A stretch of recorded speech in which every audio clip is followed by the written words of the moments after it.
If there's one thing that the pandemic taught us, it's that people like to be around other people.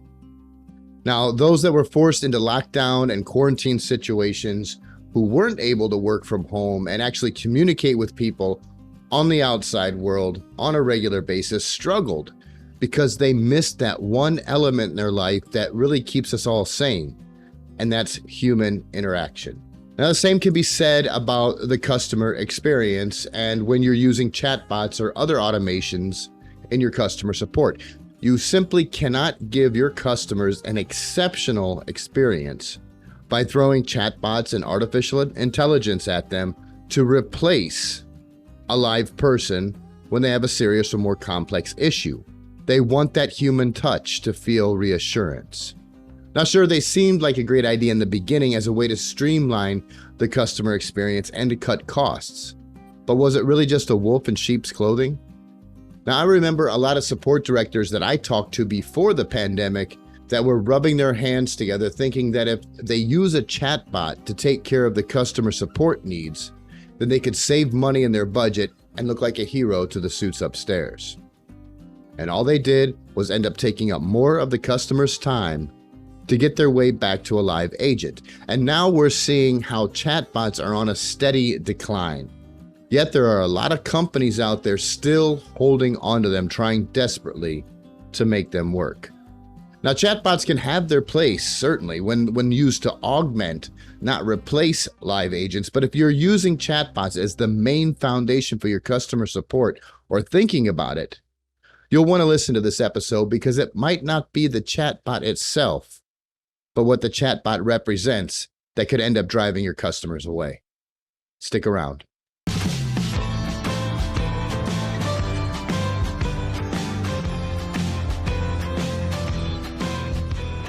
Hey guys, and welcome along to another episode of Telecast PH with me, Jeff Thompson, your host.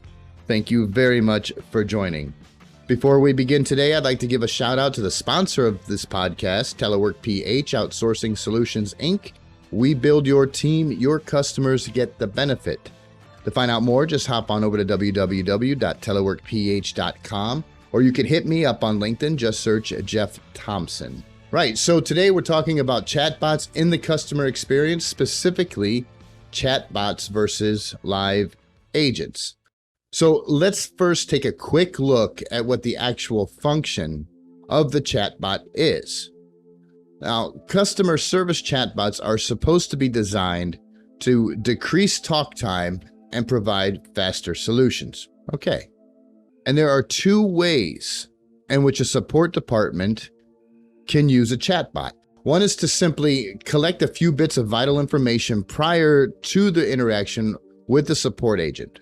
Now, this, I think, is a fantastic idea. It's a great idea. I mean, they're going to give you their information anyway, right? So the chatbot collects the information and then can easily and quickly access the customer's details and history as soon as the live agent connects. Great. This saved a ton of time, especially when you have a live chat agent working 3 or 4 chats at a time. So if used only to gather low-level information to streamline the process as the transfer to the agent is happening, then yes, I'm all for them, and I think this is the proper use of a chatbot. The other way that they're used is not. The other way is, instead of augmenting, the goal is to replace the support interaction altogether. Meaning when the customer hops onto the chat, instead of speaking to a human, they're speaking to a computer program. And they even give the program a name. And then they take that a step further and put a little message at the bottom that the chatbot is actually typing to give you the look and feel that you're actually speaking to a human. In my opinion, when used this way to try and replace or discourage a human support interaction, these chatbots only serve as a blockade between you and your customers.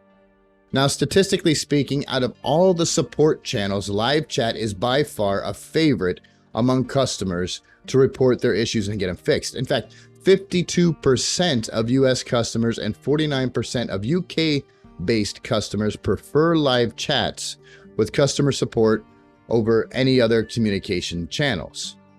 But sadly, only about 9% of the companies worldwide actually use live chat as an option. Now, I can count myself among those who will use live chat. I love live chat when it comes to customer support. In fact, LinkedIn Sales Navigator, for instance, has an amazing live chat customer support. I've used it quite a few times and I've always had a great experience. So if you have live chat and you're using chatbots or thinking about using them as part of your customer support system, you may want to think again on how you're using them.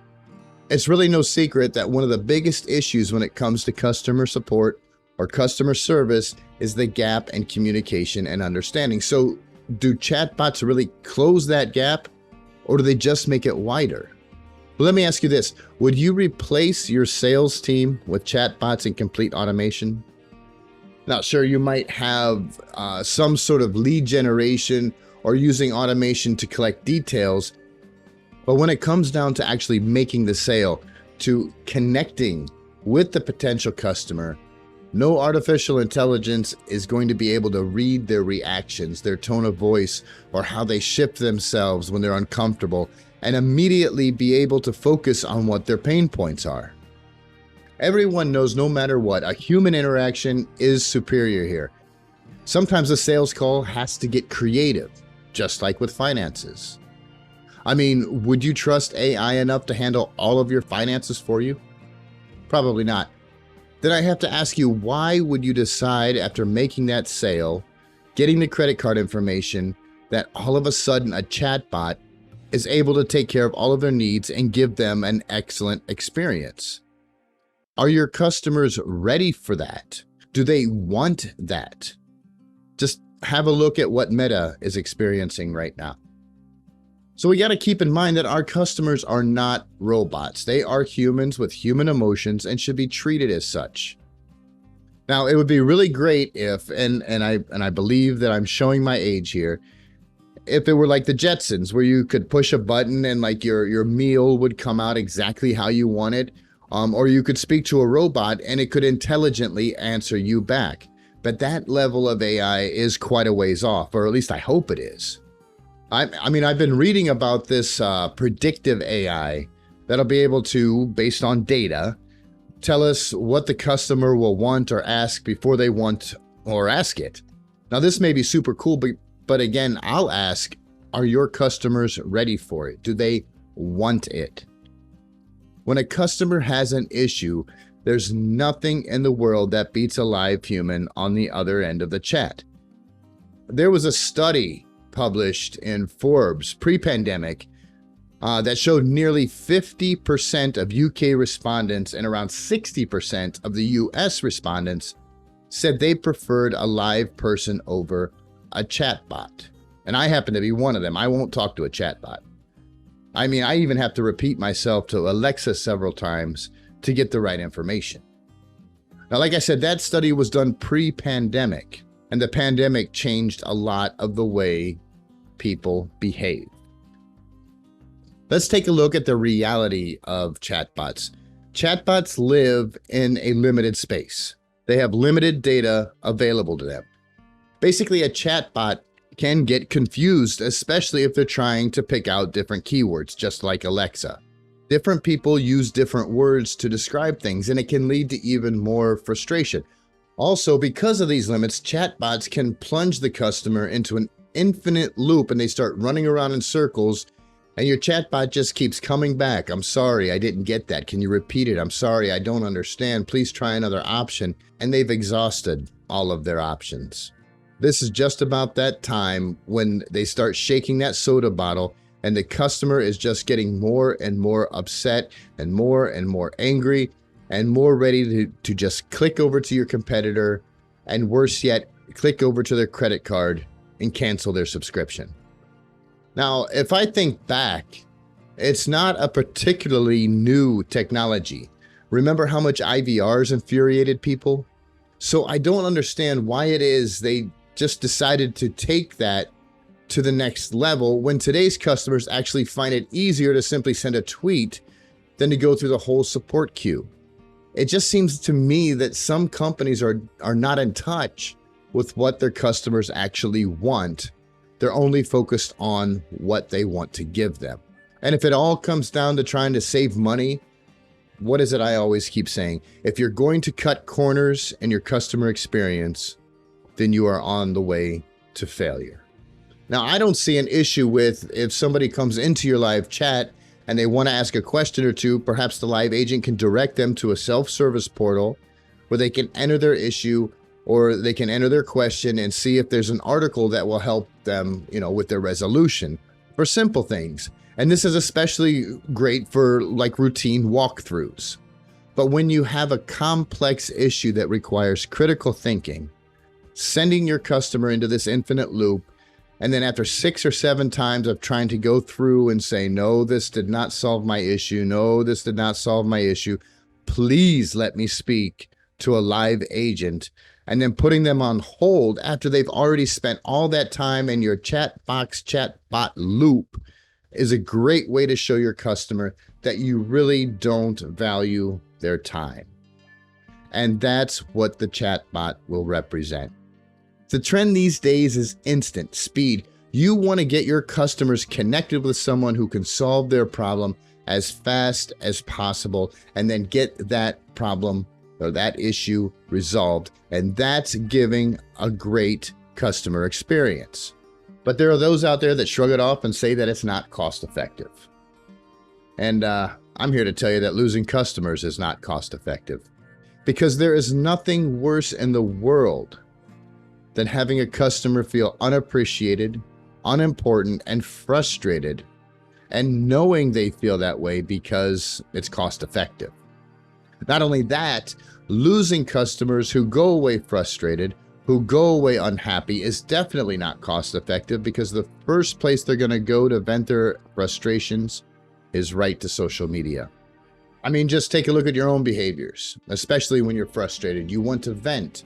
You want to tell somebody. You have to get it out, and customers are no different. But the point is, it's not so much the chatbot itself, but it's the level of care the chatbot represents to your customer. On your end, it may seem faster, more efficient, and save money, but is the customer ready for that? Are they accepting of that? Do they actually think it's faster? The last thing you want to do is throw your customers that you spent a lot of money acquiring out into the coal abyss and detach yourself and put a gap between you and them. Even Microsoft has seen the change since as far back as 2019, when they discovered that chatbots were only about 28% effective. And that's a fall from an overall 36% effectiveness in previous years. What it boils down to is the customer has put forth their money. This is what you wanted from them in the beginning. Obviously, customers are revenue, and you want that revenue, and you want to keep that revenue coming. So if you have salespeople working on the front lines to acquire those customers, to convince them to give you their money for your product or service, why then would you have a chatbot represent you and your company and your brand for the rest of the customer journey? They're going to wonder what happened to that special treatment they got in the beginning, the personal touch that made them sign up in the first place. Go the extra mile, show your customers that you care, and give them a live individual to speak with. And the cost of having live people, live humans with empathy and understanding and knowledge and agents that can think outside of the box will be worth their weight in gold when you see that your customer retention rate skyrockets. We're in an age now where more and more people want that instant resolution. Everything comes in an instant, faster, better, quicker. A chatbot will do nothing but bring everything to a screeching halt. Review the data, do an experiment, put a live person out there versus a chatbot and see who gets the better feedback from your customers. I guarantee you 100% that you're going to get better feedback when you have a knowledgeable live agent taking that chat who is instinctively able to think outside of the box, connect with your customer, and solve the issue quicker. And I'm just going to throw it out there that outsourcing is an amazing way to get live, knowledgeable agents who are passionate about customer support on your chat lines at an affordable rate. So I'd love to hear your thoughts on chatbots, good or bad. I could be totally off base. You can educate me. However, I don't think I am, because I've dealt with chatbots with several different companies in the past, and I hate them. I think they're evil. They wasted my time. However, you may have had a different experience, and I'd love to hear your experiences. Was it a complex issue? Was it a simple issue? So let me know. And that's all we have today for this episode of Telecast PH. Thank you very much for joining. Have yourselves a great day. And remember, if you want to find out more about what we do, all you got to do is hop on over to www.teleworkph.com, or you can shoot me a message on LinkedIn. My name is Jeff Thompson. I'm the Client Solutions Manager for Telework PH. Connect with me and I'll show you how you can get rid of those nasty chatbots and employ a live chat person and retain those customers and still save up to 70% on overhead costs. Take care, everyone. Be safe. And as the late, great Dr. Wayne Dyer said, in a world where you can be anything, be kind. This is Telecast PH, signing off.